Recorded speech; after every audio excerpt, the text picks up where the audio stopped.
दोपहर धीरे सुबह शाम दोपहर धीरे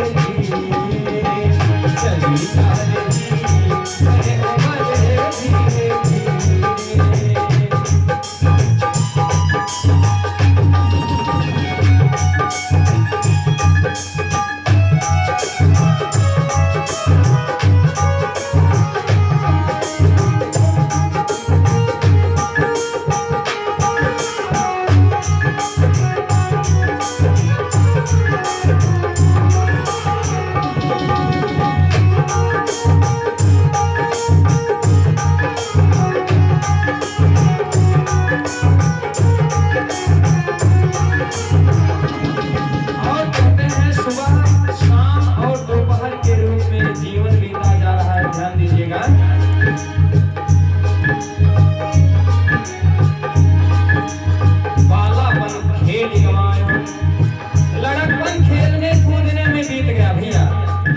लड़कपन खेलने कूदने में बीत गया, युवा अवस्था में घर बार संभालने में बीत गया और बुजुर्गी में कुछ कर ही नहीं सकते, शक्तिहीन हो गए हैं। कहते हैं वो लड़कपन भी बीता और बीती जवानी, लड़कपन भी बीता और बीती जवानी, बुजुर्गी बुढ़ापे भी होगी असर धीरे धीरे, होगी असर धीरे धीरे, ओ बुढ़ापे भी होगी बंदे, बुढ़ापे की होगी असर धीरे धीरे, चली जा रही है उम्र धीरे धीरे, चली जा रही है उम्र धीरे धीरे।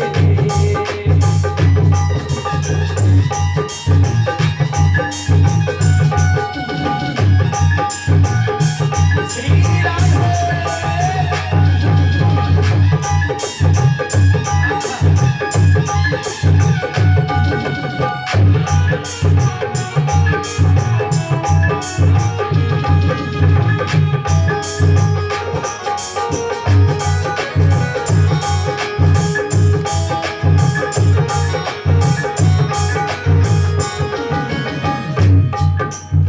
बुढ़ापे की होगी असर धीरे धीरे। अच्छा, बुढ़ापे में क्या होता है आप लोग बताइए। बुढ़ापे में कुछ परेशानियां भी होती हैं तो कुछ अच्छा भी होता है। बुढ़ापे में अच्छा क्या होता है कि भाई सब कुछ करके और पूरा अनुभव लेकर के हम बैठे हैं तो बच्चों को बताते हैं कि भैया ऐसा काम मत करना नहीं तो खराब हो जाएगा। अच्छा होता है, बच्चे माने या ना माने अलग की बात है, लेकिन हम उनको बताते भी हैं कि भैया ऐसा काम मत करना कि नहीं तो आगे चल के खराब हो जाएगा सब कुछ। तो बुजुर्गी में कहते हैं बच्चे और बूढ़े एक समान होते हैं।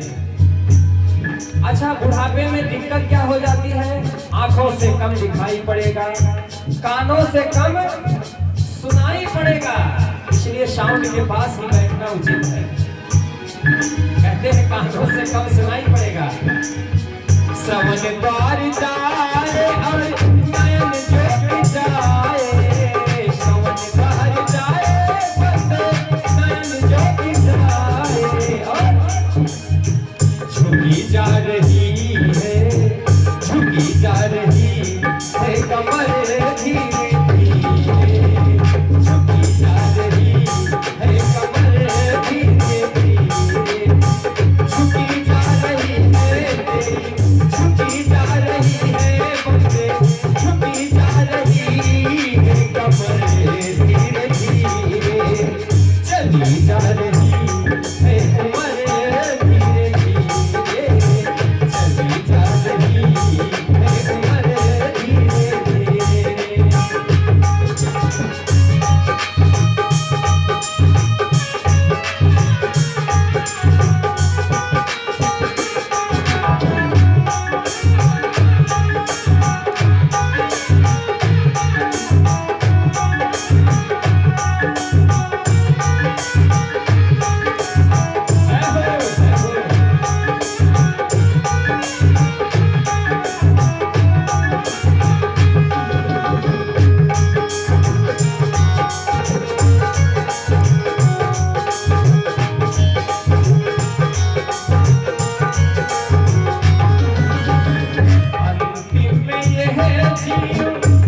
पहले से हम कोशिश नहीं किए हैं, लड़कपन खेल कूद में गंवा दिए हैं, युवा अवस्था इधर उधर की बातों में बिता दिए हैं, तो बुजुर्गी में कुछ होने वाला नहीं है, इसलिए ध्यान दीजिए।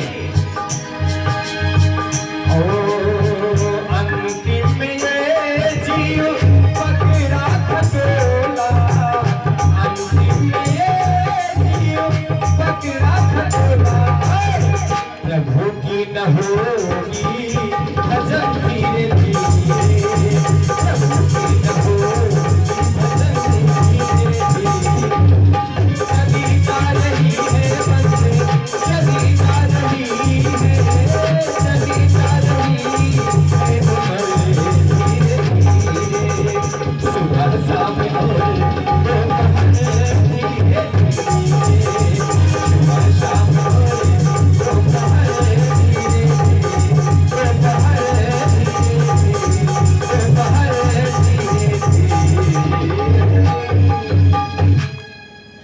बोलिए सावरे सरकार की, एक बार जयकारा कसिए, बोलिए हनुमान जी महाराज की, साचे दरबार की। क्या बात। आइए परम पूज्य व्यास मंच पर, परम पूज्य व्यास भगवान आचार्य विनय वैदिक जी महाराज मंच पर मंचासीन हो चुके हैं और इनके श्रीमुख से सुंदरवाणी से गोविंद भगवान के सुंदर चरित्र को श्रवण करके जीवन धन्य करेंगे। जय श्री राधे, जय श्री राधे। बोले भागवत भगवान की। हम सब ने कल के सत्र में मैया कुंती का चरित्र थोड़ा सा श्रवण किया था। कल यहीं पर समापन हुआ था। महाभारत का युद्ध पूर्ण हुआ और भगवान इस युद्ध की समाप्ति पर अपने नगर जाने लगे। मैया कुंती ने निवेदन प्रार्थना किया, एक दिन और रुक जाओ। भगवान मान गए, पुनः जाने को उद्यत हुए। अनेक प्रकार से निवेदन प्रार्थना कुंती मैया करती हैं। भगवान उनको समझाते बुझाते हैं, कैसे जाते हैं। तुरंत मैया कुंती महाप्रयाण कर जाती है। जहाँ बैठती है उन्हीं के ध्यान साधना में और उनका ब्रह्मांड भेद जाता है और उनका शरीर चला जाता है, भगवान के धाम चली जाती है। कहते हैं इसके बाद परीक्षित जी महाराज का जन्म हुआ। पूरा परीक्षित जी का चरित्र। अब भैया जन्म होते ही जो कुल परंपरा है, बच्चे की कुंडली बनवाई जाती है। ग्रह गोचर तो खराब नहीं है, कहीं मूल आदि गंडा आदि नक्षत्रों में तो जन्म नहीं हुआ है।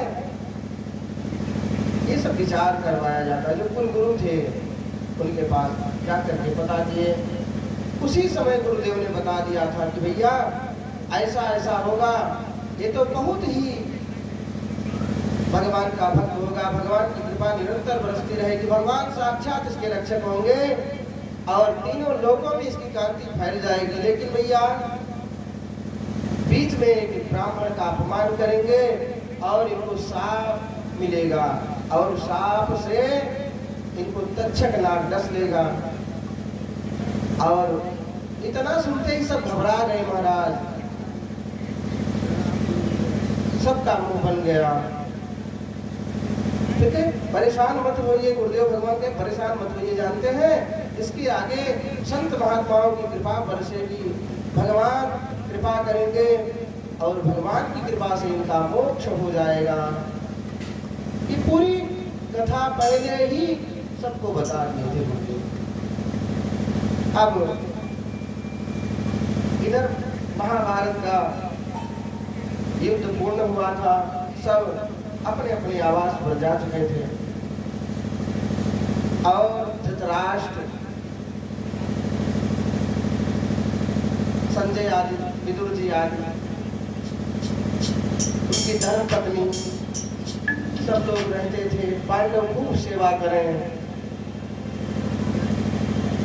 पहले दुर्योधन के मोह में पड़े थे, इतना बड़ा महाभारत करवा दिए और आज जिन पांडवों ने इनके 100 पुत्रों को मार दिया, उन्हीं के द्वारा वो आते हैं, सेवा करते हैं, सेवा करवाते हैं, भोजन आदि परोसते हैं, पाते हैं और वही पाप आकर के मस्त पड़े रहते हैं। संत को चिंता होने लग गई। विदुर जी महाराज विचार करने लग गए कि उधर तो पूरा जीवन इन्होंने ऐसे बिता दिया, गंवा दिया, और अब तो बुढ़ापा है, उस समय में इनकी शरीर छूट जाएगी। समझाए, अरे जिन्होंने तुम्हारे 100 पुत्रों का वध कर दिया, तुम उनके हाथ का अन्न जल लेते हो, दोषी नहीं है, बस केवल मार्ग परिवर्तित करना चाहते हैं कि किसी भी तरीके से ये अपने मोक्ष का मार्ग प्रशस्त करें, अपने उद्धार का मार्ग रास्ता पकड़ने में, केवल इसलिए ऐसा उदाहरण देते हैं, समझाते हैं। वो तैयार हो जाते हैं, वो अकेले जाने के इच्छुक हो जाते हैं। इधर पांडव खूब सेवा करते हैं, कहते हैं भैया अगर दिन में आप जाने लगोगे, कहीं यात्रा करना चाहोगे, तो पांडव इतना आपसे प्रेम करते हैं, जब आपने उनके साथ दुर्व्यवहार किया तब भी वो कभी आपका अपमान नहीं किया, आपके एक एक बातों को अक्षरशः माने हैं और आपको जाने नहीं देंगे महाराज, आपके अलावा कौन है उनका।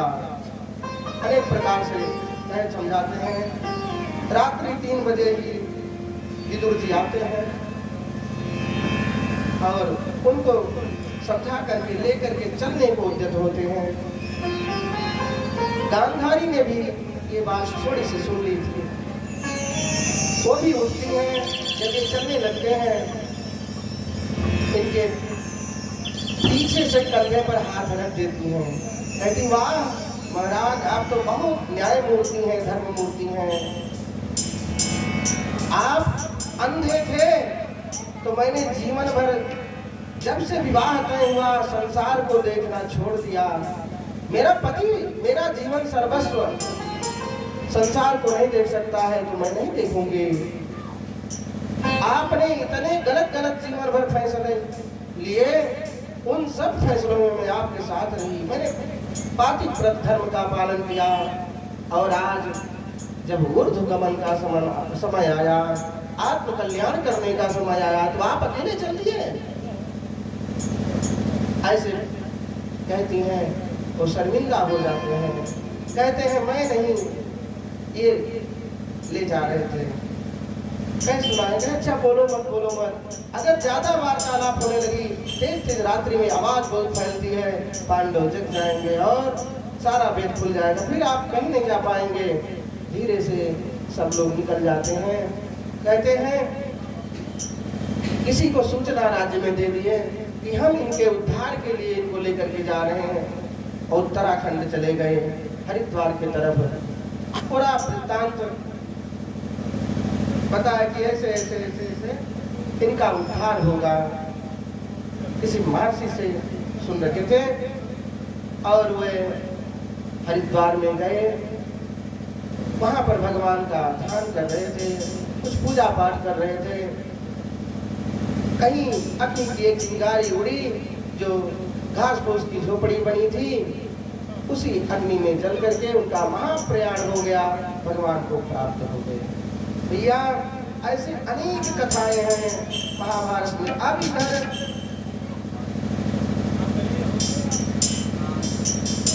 परीक्षित जी महाराज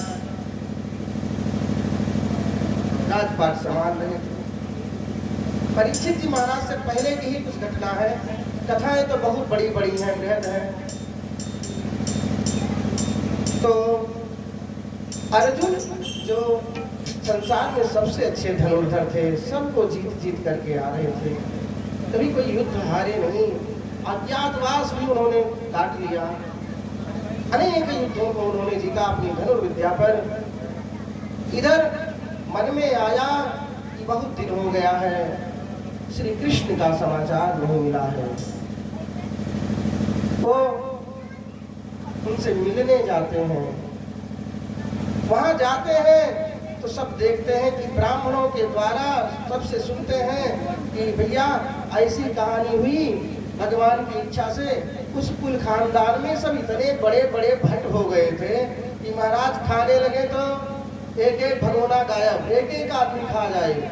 भगवान विचार करने लगे कि इतने इतने बड़े बड़े योद्धा, इतना इतना आहार करने वाले लोग हमारे कुल खानदान में हमारे नाती पोता हो गए हैं, अगर ये हमारी तरह काफी समय तक रहे, 100 वर्ष भी जी गए, तो सारे धरती का जितना अन्न है बिया बोने के लिए नहीं छोड़ेंगे, वो भी सब डकार जाएंगे। तो भगवान विचार करके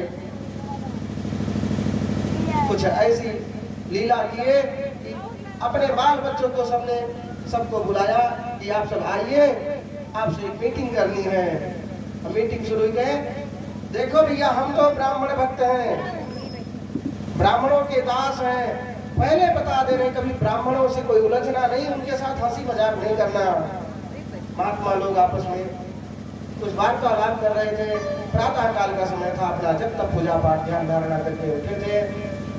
इनमें से कुछ बालक गए और उनसे परिहास करने के लिए पेट में कुछ रख करके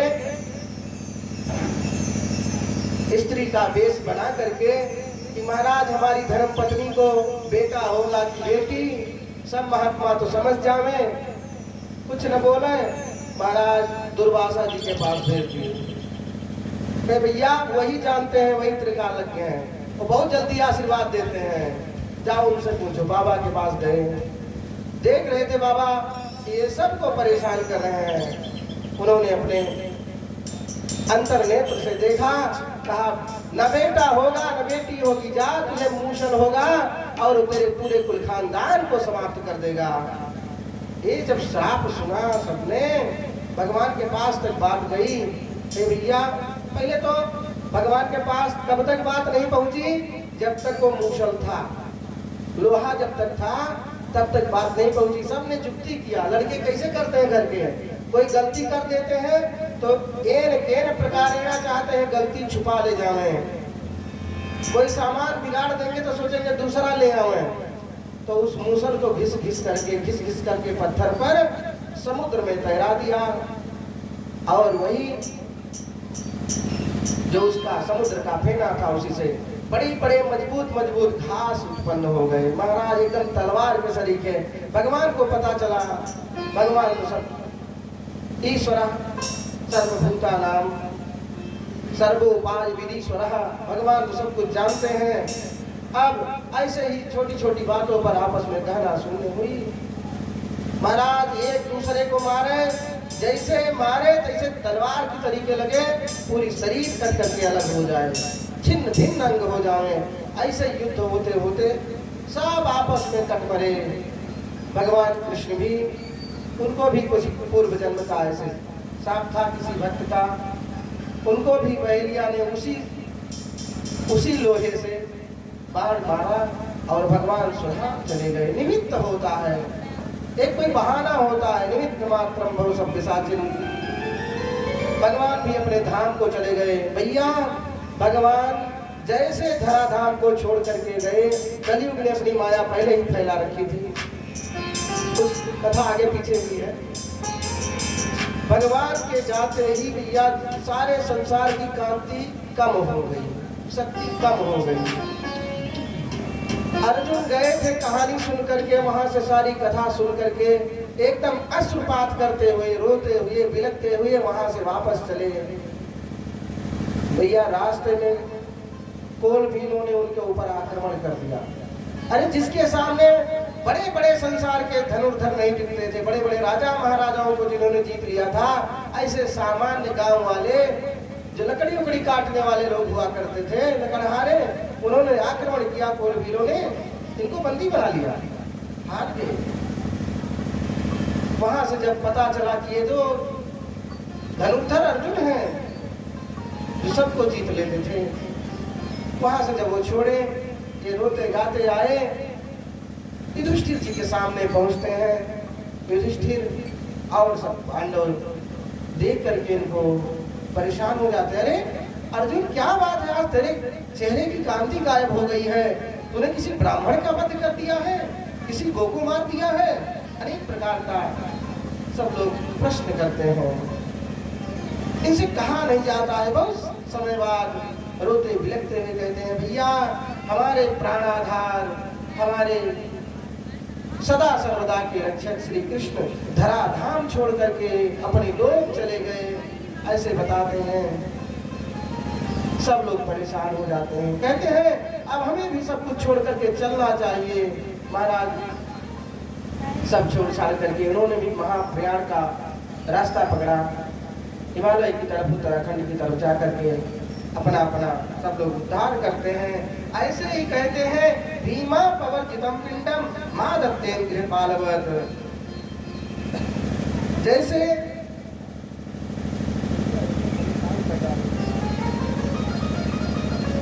अवश्य देव भोक्तव्यम कृतम कर्म शुभाशुभम। जो संसार में आया है उसको अपनी कृत को तो भोगना ही है। आज ऐसा समय आया, स्वकृतैर्जायते जन्तुः स्वकृतैरेव वर्धते सुख दुखे तथा मृत्युम स्वाकृतेरैव विन्दति। महाभारत में कह रहे हैं कि सब लोग अपने जन्म और कर्म के अनुसार आ और जा रहे हैं। भैया विदुर जी की तो सारी कथा, जब इनका उद्धार हो गया, कह रहे हैं काल कर्म गुणाधीनो देहे देहो यम पांच भौतिकः कथमन्यास्तु गोपायेत सर्पग्रस्तो यथा परम। जैसे काल रूपी सर्प, समय रूपी काल, अजगर, सांप हमको डसने के लिए तैयार है, सब मुंह खोल करके हमारे सामने खड़ा है, लेकिन हम अपने उस काल को देख करके भी उस पर विचार नहीं कर रहे हैं। भैया इस संसार में आए हो तो याद रखो, ये पांच भौतिक शरीर जो है ना, किसी से लिया हुआ है, मांगा हुआ है। अरे उस बात को तो आप छोड़ ही दो, जब आपको जिस चीज की आवश्यकता पड़ती है इस जीवन में, अपने द्वारा आप इनसे भरण पोषण करते हो। आपको ठंडी लगती है, शरीर में अग्नि है, आपको पता नहीं है। थोड़ा सा विचार कीजिए, जो आपका ये हृदय जल रहा है ना, प्राण जब तक शरीर में है, जब तक हमारे शरीर में प्राण है, ये धड़कन चल रही है, तभी तक तो सब कुछ है अग्नि का स्वरूप। जब हमें ठंडी लगती है, यहाँ कम ज्यादा कुछ होता है, जाते हैं आग जला करके सेक लेते हैं। प्यास लगती है तो जाते हैं पानी लेकर के पी लेते हैं। जो जरूरत पड़ती है संसार से पूरा करते हैं, जो सब जगह से आया हुआ है। चित जल पावन गगन शरीरा पंचभूत यहाँ रचित शरीरा। क्षिति जल पावक गगन शमीरा पंच रचित अधम शरीरा पंच रचित अधम शरीरा। क्षिति जल पावक गगन शमीरा पंच रचित अधम शरीरा। श्री राम जय राम जय जय राम।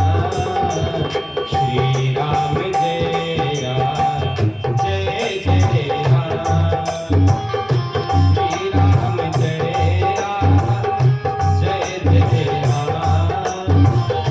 श्री राम जय राम जय जय राम।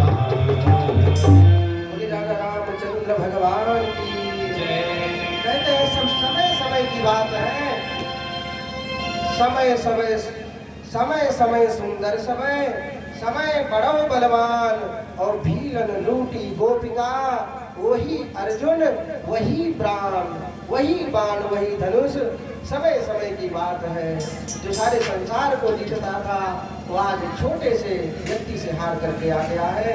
तो भैया अब कहते हैं परीक्षित जी महाराज बड़े हुए और आगे जो आपने पूरा कथा सुना था, कलयुग आदि का समय आता। कहते हैं वो सब गीता आगे के बारे में बताते हैं। तपः शौचम दया सत्या निधिपादा हृदय कृताः अधर्मास्त्रैणयोः भग्नाः श्रेयसंग सदैस्तथा। कहते तप, शौच, सदाचार, दया, दान, ये जो आचरण कहे गए हैं ना, इस कलिकाल में ये बिल्कुल खत्म प्राय हो जा रहे हैं, अब नष्ट हो रहे हैं। असत्य का बहुत ज्यादा प्रचार प्रसार हो रहा है, क्योंकि भगवान इस धराधाम को छोड़े, धराधाम से गए तो कलयुग धीरे धीरे धीरे धीरे अपनी पूर्ण माया इस संसार में फैलाने लग गया। और अभ्यर्थनस्तदा तस्मै स्थानादि कलये तदौ द्युतम्पानं स्त्रियः सुना यत्रा धर्मस्य ज्योतिषा। वो स्थान को पहले ही मांग लिए थे, उनको जो स्थान दिए थे उसी के कारण आज परीक्षित जी इस गंगा के तीर पर बैठ करके आत्मोद्धार के लिए बैठे हुए हैं। कहते हैं एक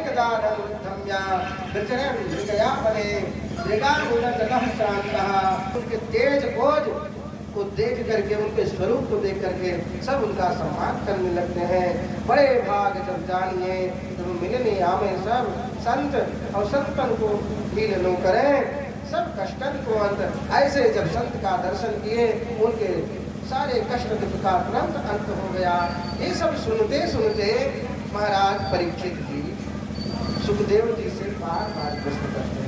कहते हैं बली आने से प्रश्न तो लोक हितम आत्मविद सम्मता पुंसा श्रोतव्या परा। आपने जो ये कथा के बारे में पूछा है ना, आपने केवल अपने बारे में नहीं पूछा है, सारे संसार के मंगल के बारे में पूछा है। जन्म लाभ परम पुंसाम अंते नारायण स्मृति। भैया ये मानव जन्म ग्रहण करने का साफल्यता तभी है, मानव जन्म लेना सफल तभी है जब अंत में भगवान श्री हरि का ध्यान हो जावे और हम सबका उद्धार हो जावे, तभी मानव जन्म लेना सार्थक है, अन्यथा व्यर्थ है। आहार निद्रा मैं झुलंजा सामान्य में तत्पशु समानात। संसार में पशु पक्षी जो करते हैं वही करके हम भी मर जावे तो उनमें और हमें क्या अंतर है। अनेक अनेक बात कह सुनाते हैं। ऐसे ही कहते हैं भैया एक बात अमर कथा की कहानी सुनाते हैं, सुख की। हमको वहाँ नहीं जाना है। कहते भैया आपने जो ये कथा सुनाया ये तो ठीक ही है, कलयुग के गुण दोष को देख करके भगवान की कथा के बारे में बहुत कुछ कहे भैया ऐसा भी कुछ हुआ है, कोई कहानी है, कथा है उस प्राचीन काल में जो बहुत थोड़ा समय जिसके पास, हम तो सब बुढ़े हो गए हैं, हम सब जब तब नियम धर्म स्वाध्याय नहीं कर पाए, अभी से चेतना चाहे तो क्या हमारा कल्याण उद्धार होगा। तुरंत महाराज बताने लग गए। कहते हैं खटवान को नाम राजर्षिर ज्ञात्वयत्ता हिमायुषः मुहूर्तात् सर्वमुत्सृज्य गतवान भयम हरिम। कहते हैं भैया खटवांग नाम के एक राजा हुए हैं इस रघुकुल में, इस राम जी के कुल में। वो देवासुर संग्राम लड़ने के लिए देवताओं की तरफ से चले गए थे। महाराज बड़ा घोर युद्ध हुआ, बहुत समय बीत गया, युद्ध लड़ते लड़ते लड़ते लड़ते जब युद्ध पर विजय पाए तो देवता लोग प्रसन्न होकर के कहे भैया वरदान मांगो, क्या चाहते हो, हमारा आपने इतना सहयोग किया है, आप जो मांगो मैं आपको देता हूँ। कहे भैया पहले ये तो बता दो कि हमारी उम्र कितना बची है। वरदान तो तब काम आएगा जब हम जिएंगे। ये पूछते ही देवता तो देवता ठहरे, तुरंत देख करके बताए भैया बस 2 मुहूर्त समय बाकी है, कहीं वरदान आप अपना रखो, हम चलते हैं। तुरंत वहां से ओम का उच्चारण करके आए और समाधि लगा करके बैठ गए। भगवान का अपने हृदय में वास किया, इन्हीं प्राण पुरुष भगवान का ध्यान किया और क्रमशः जो हृदय की ये ग्रंथियां हैं, जो अष्टांग योग बताया गया है, एक एक ग्रंथि को, 7 ग्रंथि को भेदन करते हुए अपना प्राण ब्रह्म रंध्र से उन्होंने छोड़ दिया और भगवान को प्राप्त हो गए। ऐसे अनेक अनेक दृष्टांत दे करके सुनाते हैं। कहते भैया मुक्ति ददाति मुकुंदः, जो साक्षात मुक्ति को देता ही रहता है वही मुकुंद है, वही माधव मोहन है। कहते जितासनो जितस्वासो जित संगो जितेन्द्रियः स्थूले भगवतो रूपे मनः संधारयेत् धिया। भैया इस संसार में आए हो अपने धी के द्वारा। धी का मतलब धी। अब आप देखिए संसार में सब धी, सबका मतलब बराबर और धी का मतलब बुद्धि। विवाह आदि हम खोजते हैं ना, अरे भैया विवाह होते ही समधी हो जाते हैं। जब बुद्धि नहीं बराबर है, विद्या नहीं बराबर है, धन नहीं बराबर है, संसार में बराबरी किसी चीज की नहीं है। एक महाराज दिन भर घंटी हिलाने वाले, पूजा पाठ भगवान का नाम लेने वाले, और एक परम नास्तिक धन दौलत दे करके विवाह कर दिया गया। कैसे बराबर हुई? न बुद्धि बराबर है, न विद्या बराबर है, न बल बराबर है, किसी चीज के बराबर ही नहीं, कैसे समझी? तो वही बात यहाँ कह रहे हैं, उस बुद्धि के द्वारा आप भगवान श्री हरि को जान लो और उनको प्राप्त कर लो। कहते हैं भैया मन को बस में करके अगर आप आत्म कल्याण चाहते हो तो मन को अपने बस में करो और उस विराट पुरुष का दर्शन करो। कहते हैं वो विराट पुरुष कैसा है? पूरे संसार की सृष्टि के बारे में बताते हैं ना। कहते हैं भगवान का तलवा पाताल लोक है,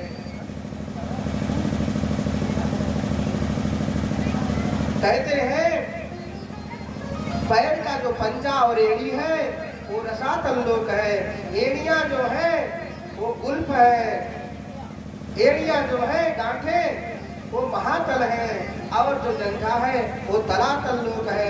ऐसे चारों भुवन में भगवान के स्वरूप को बताते हैं। सुतल लोक दोनों उरु है, अतल वितल जंघा है नाभि के नीचे, और महीतल भूतल जो है ये नाभि है, ये जो है ना भगवान की नाभि है।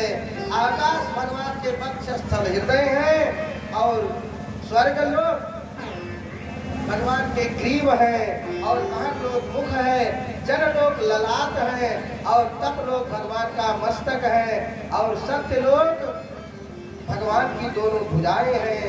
और कहते हैं इंद्रादिक देवता जो है भगवान के कान है, शब्द जो है शब्द भगवान के श्रोत्रेंद्रियां है, कान है भगवान के। कहते नाक अश्विनी कुमार है, और गंध जो है घ्राणेन्द्रियां है, जो सूंघने की क्षमता होती है हम सबके अंदर, वो अश्विनी कुमार गंध है। और मुख जो है भगवान की अग्नि है, और जो नेत्र है वह अंतरिक्ष है भगवान का, आसमान आंख है, और जो सूर्य और चंद्रमा आकाश में है वो भगवान की दोनों आंखें और उनकी पुतलियां हैं। ऐसे कह के पूरे संसार के बारे में बताते हैं। भैया अगर आत्म कल्याण चाहते हो तो इसी संसार में रहते हुए ये मान लो। क्या मान ले भैया? जैसे उच्च साधना में पहुंचा हुआ व्यक्ति जो योग करते करते पूजन ध्यान धारणा समाधि करते हुए समाहित हो जाता है। समत्वम योग उच्चते, कहते हरि व्यापक सर्व, हरि व्यापक सर्वत्र समाना, प्रेम प्रकट खोज में जाना। हरि व्यापक सर्वत्र समाना, प्रेम प्रकट खोज में जाना। श्री राम जय राम, जय जय राम, जय जय विघ्न हरण हनुमान, जय जय विघ्न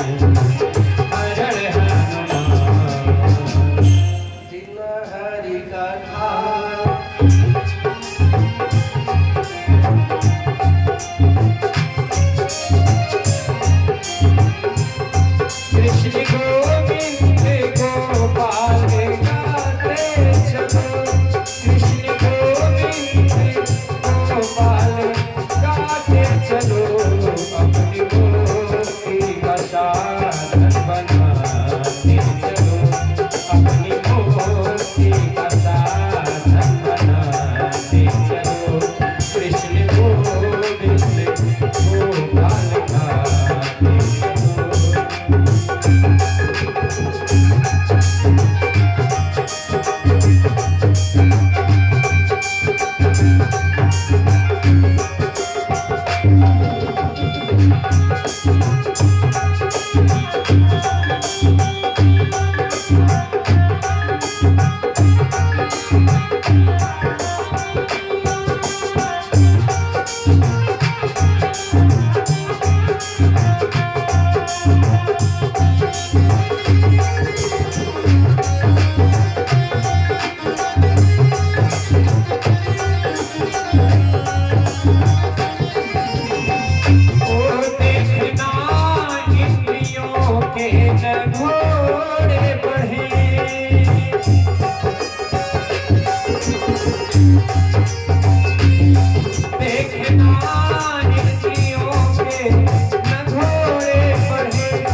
एक लौकिक सुख और एक पारलौकिक सांसारिक सुख। थोड़ा थोड़ा मन को मना लेते हैं। अगर सच्चा सुख होता एक बार आप पा जाते, दूसरे जगह क्यों जाना होता? तो ये तो सांसारिक सुख हो गया। दूसरा सुख अलौकिक है जो इस संसार के बाद में प्राप्त होता है। तो कहते हैं सांप की बिल किसी काम की नहीं, तो और जिह्वा जो नहीं करें राम गुण गाना, जीभ सुदादुर जीह समाना। जैसे गादुर होता है, मुँह से खाता है और मुँह से,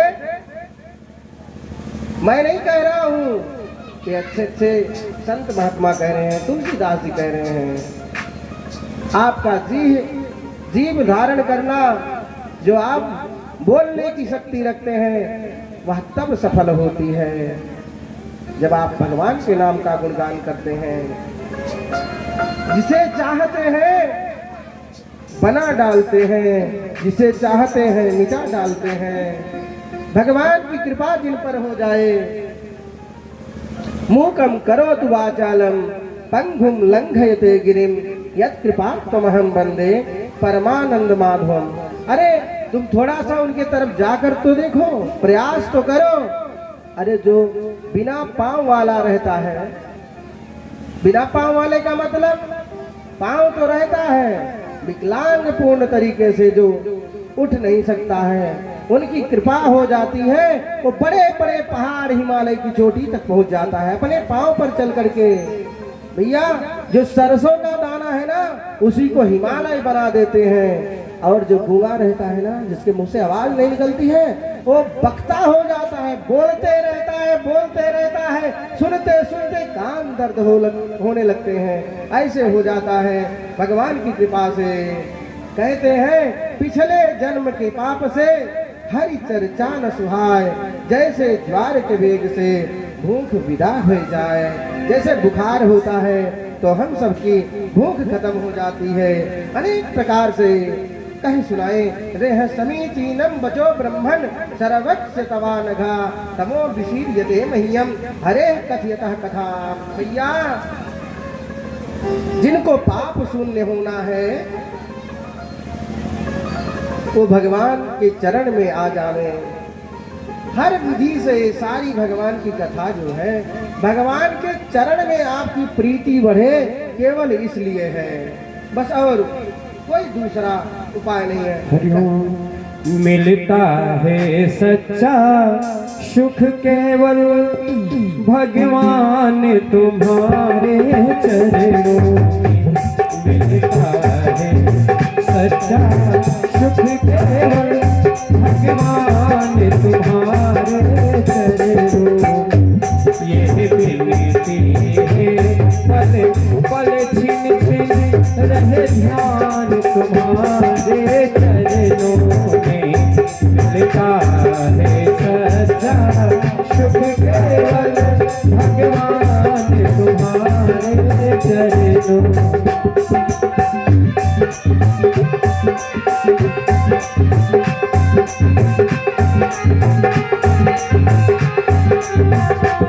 चाहे पैरी सब संसार बने, चाहे जीवन मुझ पर भार बने, चाहे मौत गले का हार बने, रहे ध्यान तुम्हारे चरणों में।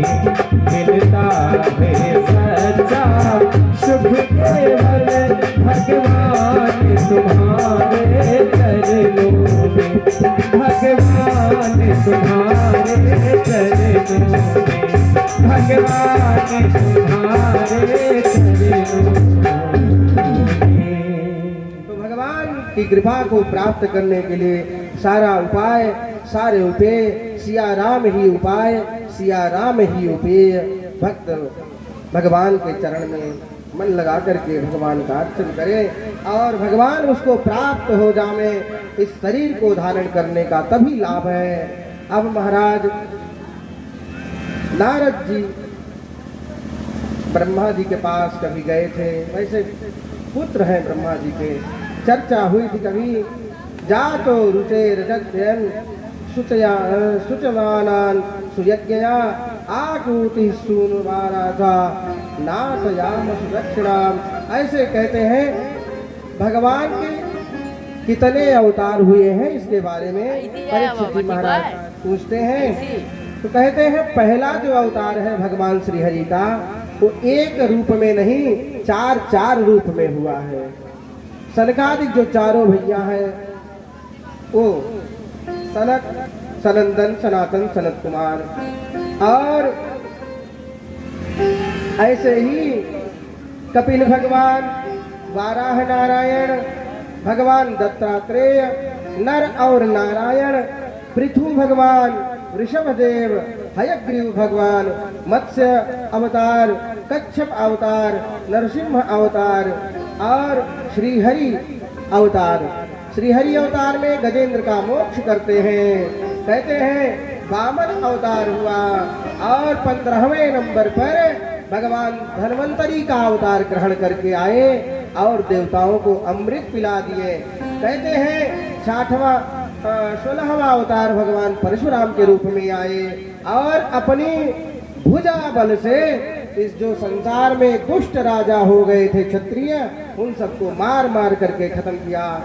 भुज बल भूमि भूव विलकीनी और विपुल बार महिदेवन दीनी, जो बार बार परेशान कर रहे थे सबको बिना किसी कारण के दंड दे रहे थे उन सबको दंड दिए।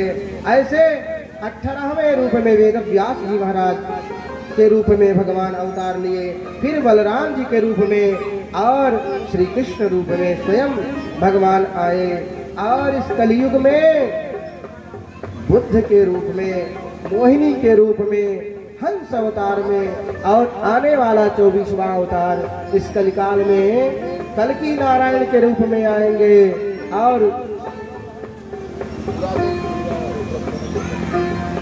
ऐसा अवतार लेंगे कहते बिनु विश्वास भगत नहीं, तही बिनु द्रवहीन राम, और राम कृपा बिनु सपने हूँ जीव न लघु विश्राम। ऐसे जब कोई प्रयास नहीं करेगा, भगवान के शरण नहीं जाएगा, तो भगवान अनायासे थोड़ा का मुक्ति दे दी है। कहते अनपेक्षा सुधीर दीक्षा, उदासीनो गतपतः सर्वारंभ परित्यागी, यो मद भक्ता समय प्रिया। भगवान को प्रिय कौन है? प्रिया भगवान के बहुत प्रकार के भक्त बतलाए गए। गीता जी में कहते हैं बहुत प्रकार के भक्त होते हैं, लेकिन तेषाम ज्ञान नित्य युक्ता, जो ज्ञान के साथ में भक्ति के द्वारा भगवान का चरण पकड़ लेता है, उसका उद्धार भगवान कर देते हैं। बहुत कुछ कहते हैं। ब्राह्मणा चोदितो ब्रह्मन गुणाख्येन गुणस्य च।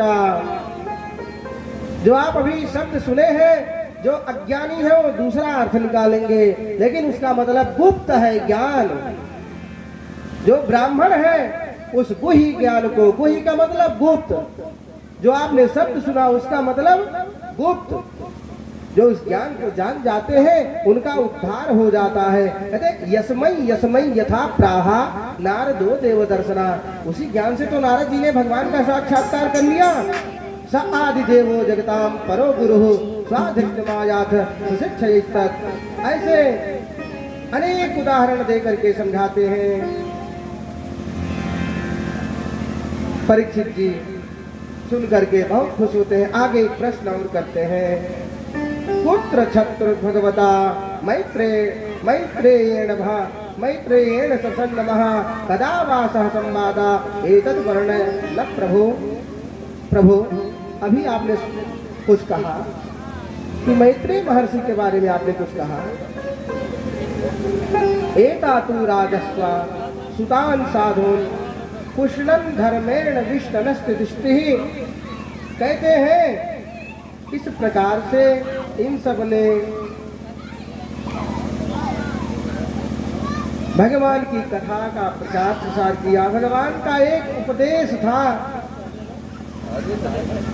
उसको ये बता करके उद्धार करा दी। अजात शत्रु प्रत्यक्षदायम तितिक्षयो दुर्विषम तवागः सहानुजो यत्र विकोदराभिः स्वसन्नुषा यत्र मलम विधेति। कहते भैया ये जो संसार में काल घूम रहा है, उससे केवल बचने का एक ही उपाय है, श्री हरि के चरण में जाइए। कुछ दुर्योधन के स्वभाव के बारे में बताते हैं। फिर कहते हैं आपने हमें इतना इतना सब बताया है। वितुर जी जो उपदेश दिए थे उनको, सुखाय कर्माणि करोति लोके नतै सुखम वादन्य तु पराम वा विन्देत भूयस्तत एव सुखम दुःखम यदत्र युक्तम भगवान वदेन्यः। भैया सब लोग अपने कर्म स्वभाव से सब कुछ प्राप्त कर रहे हैं। इस कलिकाल में बहुत कुछ करने पर उल्टा फल भी दिखाई दे रहा है, सुनाई दे रहा है। 5 तत्व 10 इंद्रियां, 5 तत्व और 10 इंद्रियां हैं, सर्वत्र इस समान है। देह सदा जल रूप है, वही चेतन जान। अनेकानेक उदाहरण बता डाले। अब कहते हैं महाराज आपने अभी कुछ सुनाया था कि भगवान ही पूरे 14 भुवनों में व्याप्त है, उन्हीं की शरीर है, तो सृष्टि का आरंभ कैसे होता है? कहते हैं भैया माँ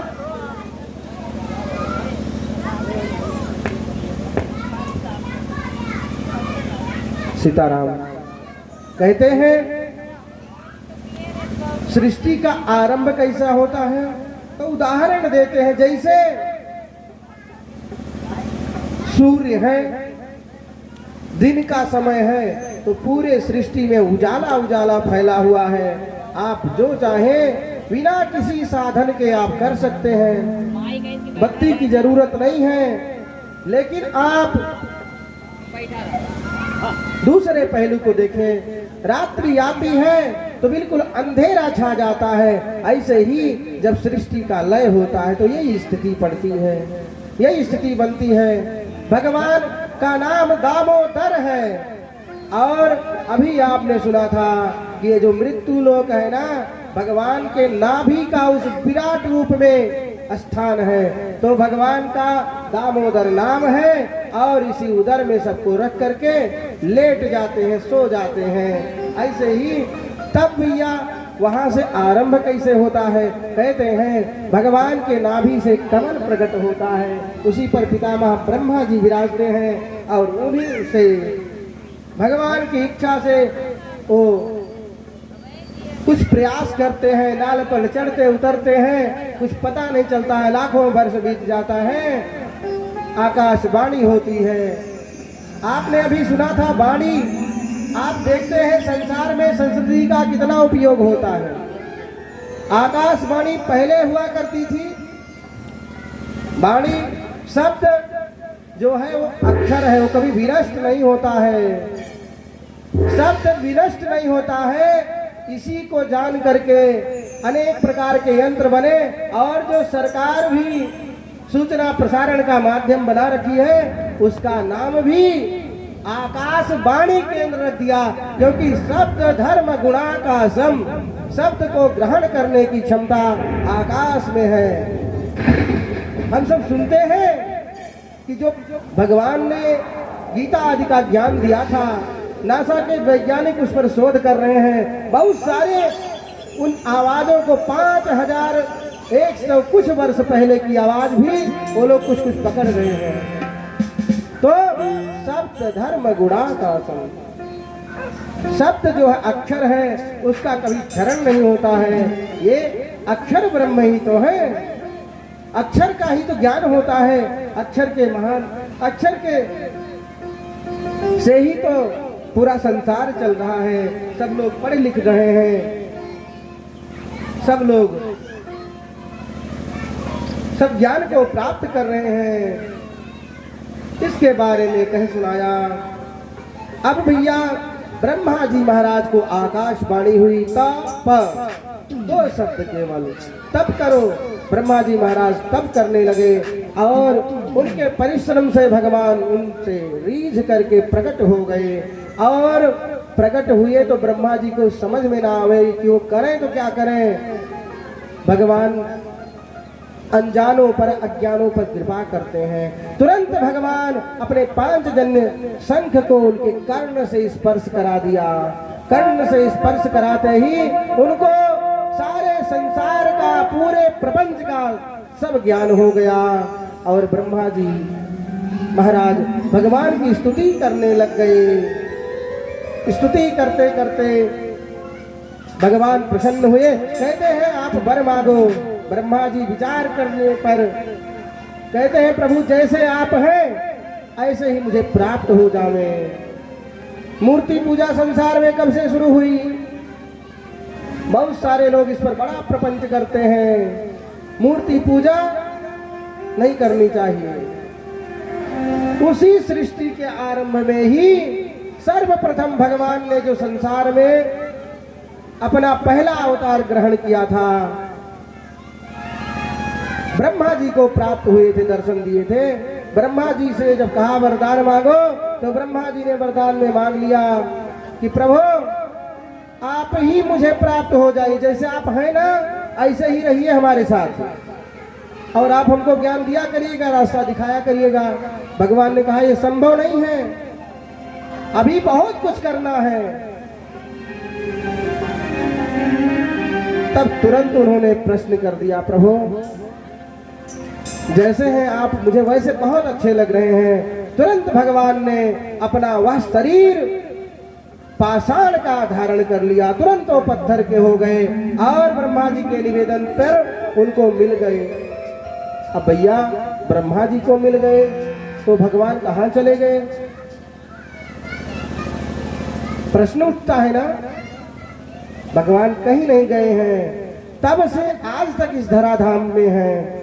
जिसको देखना है जाओ देखो।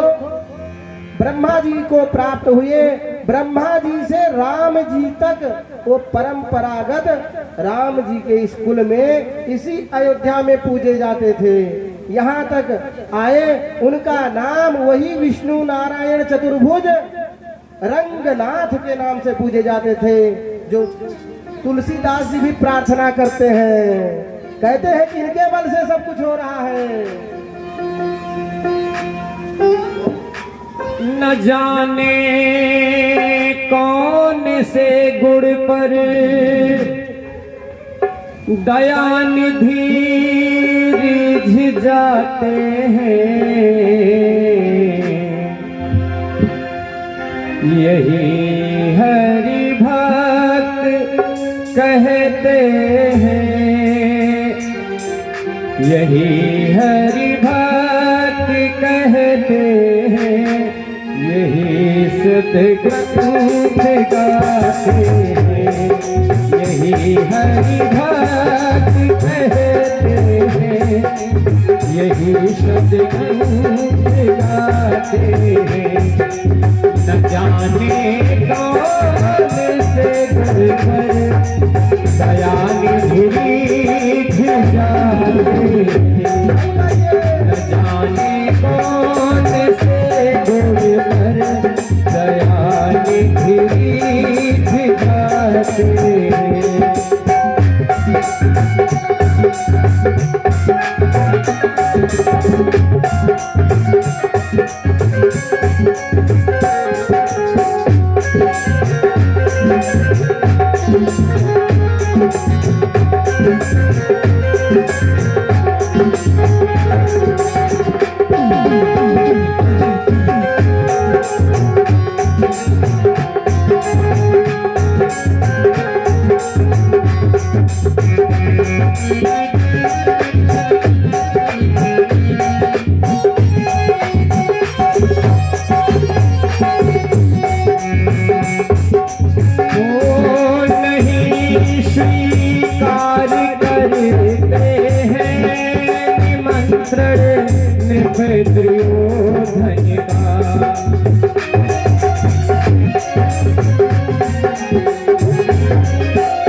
सुयोधन का विदुर के घर पहुँच कर विदुर के घर पहुँच कर भोग चित्र को लगाते हैं।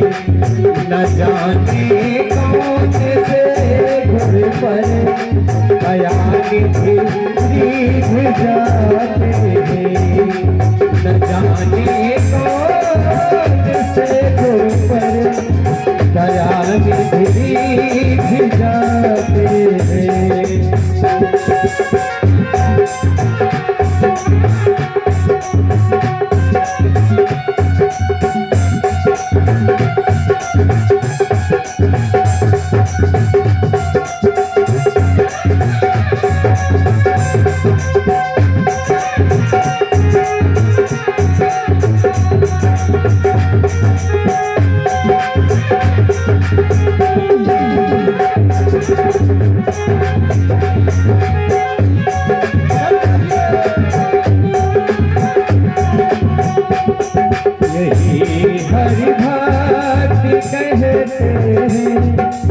यही सतग्रंथ गाते तो मधुपुरी से गोपियों की दुख व्यथा सुनकर, है दुख व्यथा सुनकर। और इधर क्या होता है, द्रुपद जाकी दशा पर है, द्रौपदी की दशा पर द्वारिका से तौरे आते हैं। द्रौपदी की दशा पर द्वारिका से तौरे आते हैं। न जाने कौन से गुण पर दयानिधि रिझ जाते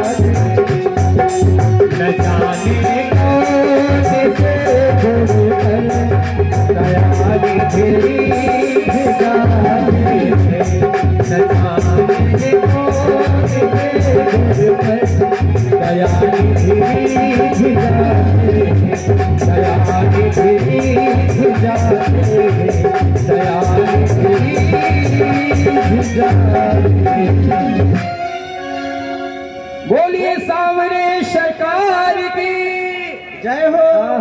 जयकारा एक बार प्रेम से। माताएं बहनें जो पीछे बैठी हैं, माताएं बहनें जो पीछे बैठी हो यहाँ आ जाइए।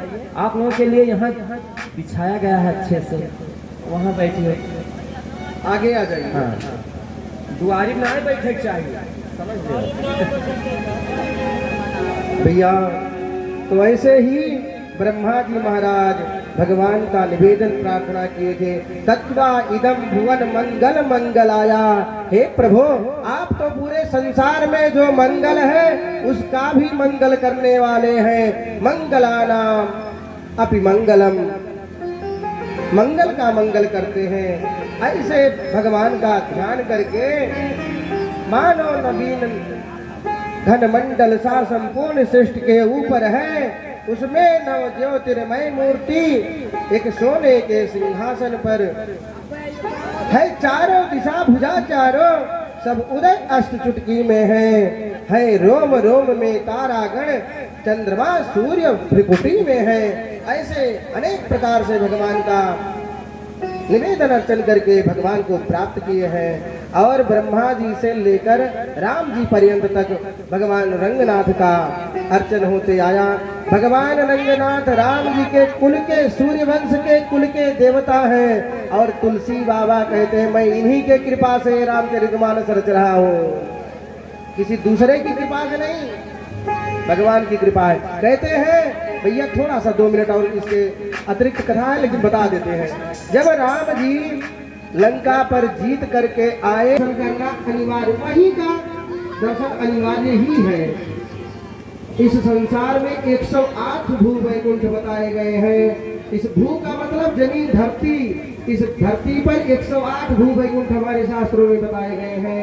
और 108 में वो सबसे पहला स्थान है इस धरती का, वैकुंठ स्वर्ग। ऐसे भगवान का दर्शन करिए। बोलिए रंगनाथ भगवान की जय। तो भैया ब्रह्मा जी महाराज ऐसे ब्रह्मा जी से ही सारे संसार के काल का निरूपण होता है, एक एक सेकंड का। कहते हैं कलयुग का जो समय है 4,32,000 वर्ष तक कलयुग रहता है। द्वापर इससे सीधे दुगना 8,64,000 वर्ष का द्वापर है और 12,96,000 वर्ष का त्रेता युग है। और से जो आए थे मानसिक सृष्टि से नारद आदि, ये सब लोग कहें आप गलत सोच रहे हैं, बहुत गलत सोच रहे हैं। आप पिता होकर के पुत्री के साथ में विवाह करने की सोच रहे हैं, धिक्कार है आप पर। जब पुत्रों द्वारा ये सब सुने, सृष्टि का विस्तार किए और अपने शरीर को गायब कर लिए। महाराज आपने आज तक कहीं देखा नहीं होगा, केवल संसार में एक मंदिर है जहाँ पर ब्रह्मा जी शरीर रूप में विराजते हैं, बाकी ब्रह्मा जी का कई मंदिर नहीं है। केवल पुष्कर में